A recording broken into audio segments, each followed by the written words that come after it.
ఏదైతే వాళ్ళకి సంబంధించిన తీవ్రవాదులకి వాళ్ళకి ఉన్న అవినాభావ సంబంధాన్ని ఇప్పుడు వాళ్ళే బయట పెట్టుకున్నారు.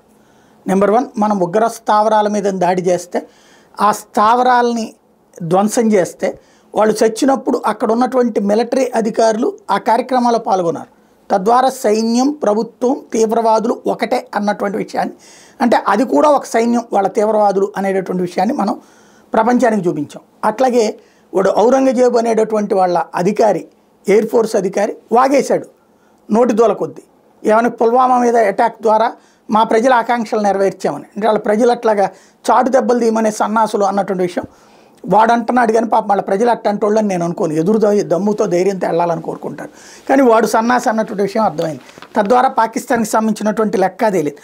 ఇప్పుడు భారత సైన్యానికి సంబంధించి ఏవైతే కావాలో ఆ లెక్కనే చెప్పుకొచ్చారు. అక్కడ ఉన్నటువంటి డేటా అంతా కూడా పర్ఫెక్ట్గా చేసుకురావడం అన్నటువంటిది ఇక్కడ కీలకం.